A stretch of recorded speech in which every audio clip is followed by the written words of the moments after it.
Hi there, welcome to No Nonsense Whiskey. My name's Vin PF, and on today's episode we're going to be covering the Spearhead single grain whiskey. Now this one was sent over to me by industry, so really grateful to them for sending this over.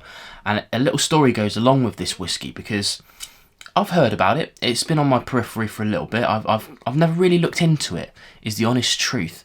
I remember seeing it at a festival. I remember some little paper square samples being handed out where you tore the corner off, and I never actually managed to get hold of it. It was just one of those things that passed me by. I didn't see someone handing them out, didn't get it. So I saw the name and I saw the logo, but I hadn't actually tried it, and it was just one of those things that sort of passed me by. And you know, I don't know everything about every whiskey, and loads of new stuff comes out all the time. Some of it gets by me, some of it doesn't.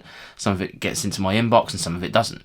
Now, these guys got in touch and they said, do I want to try Spearhead or some of the other things, you know, as part of the group? And I was like, sure thing, you know, I'm up for trying most things, especially when they're relatively popular, because you guys might be interested in it, which is why I kind of accept these kind of gifted bottles, let's say, because hopefully you'll be interested in it. And if they've passed me by, even better, right? Because if you wait for me to capture every single whiskey ever, you're going to be waiting a long time. Anyway, so the reason why this is a funny story is this turns up and I go, great, Spearhead's here. I start taking the bottle out of the box and I see on the kind of like, you know, on the top here, I see the name Michael Henry. Now, straight away, that gets me interested. I've met Michael Henry, the master blender of Loch Lomond Group, and I was like, oh, hang about, is this a Loch Lomond whiskey? This is exactly what happens with bottles that I don't know what they are. I get the bottle, or I buy the bottle, and I do my research before the video. So I come to you knowing some stuff, but when I first get the bottle, I might not know anything about it whatsoever. That's just what happens. There's so many bottles, you can't know everything about everything. So yeah, I see that and I think, okay, that's interesting.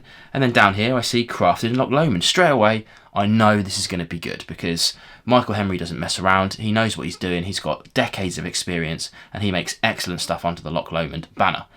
Okay, so let's get into the actual review then. So here we've got Spearhead single grain. So this one is distilled on a coffee still in a continuous form. However, it's 100% malted barley, which, you know, is a little strange. You know, you don't normally do that. You normally run your malted barley through the pot stills and you run your other stuff through the continuous stills. The continuous stills tend to, obviously it's not the be all and end all as we see here, but they tend to be for the kind of bulk liquids, the bulk new make that will end up being in blends and things like that. But that's just me being kind of like stereotypically harsh on those, but that's why it does tend to get a bit of a bad name when you see single grain. But you guys know I'm into single grain, like aged single grain and whatnot. This one here then, 100% malted barley. Now it doesn't stop there. You know, if you follow Loch Lomond, if you know Michael Henry at all, he loves to mess about, he loves to try new things, loves to be bold, as they say on here, and just see what comes out of it. Their cask choices, exclusively ex-bourbon, but it's infrared and fire toasted barrels, which I have never heard of before. Obviously I understand the concept of that, but I've never heard of a distillery doing that, so that's interesting in itself. They've also got some virgin oak finish in this as well, which is why we're getting probably a nice colour. I don't know about added colour or non-chill filters. It seems unlikely, but it's not on the label, so I can't really comment on that. 43%, and then this sells for about 30 quid in the UK, although with stuff like that, I'm pretty sure that if you checked out some prices on Amazon and whatnot, it'd probably be a little bit cheaper. There you go then. I guess all we can do really is get into it and see what we've got and see if it's worth the money. Let's check it out in the glass. We mentioned colour. I can't really go into it too much because I don't know, but it's, you know, it's typical whiskey colour. It's a nice colour. I like it. Let's get onto the nose. Now this would be a blind taster's nightmare, I'm pretty sure, because there's nothing here to me that links it immediately back to Loch Lomond, although Loch Lomond with its 11 different stills can produce a massive amount of different flavour profiles. So what does that even mean, a Loch Lomond profile? I don't think there really is one. But it's got a glorious nose. For me, it's heaps of vanillas, honeys, and then on the back end, I'm getting some pear drops, those little, you know, pear sweets. And the weird thing about this one is, I mean, I could just go categorically say that this is a citrusy nose, but weirdly, I tried to pin it down to either kind of like lemony or orangey or limey. You know, one of those things. You know, the main kind of three citruses, I guess. But it changes all the time. Sometimes I get a whiff of orange, sometimes I get a whiff of lemon. yeah, so I couldn't pin it down on that one. It's one or the both, either or. Let's get onto the palate. Now this has got, yeah, again, a blind taster's nightmare. It's got flavours from all over the place. For me, I'm getting more of those pears, a sugary sweetness up front. And then, interestingly enough, the back end of it, where I was getting confused between whether it's orangey or lemon, on the back end of this, it's more on the lemony, lemongrassy side of things on citrusy, but it's absolutely lovely. The apples and pears, the pears on it are really confusing because that I tend to link to kind of Speyside-y whiskies.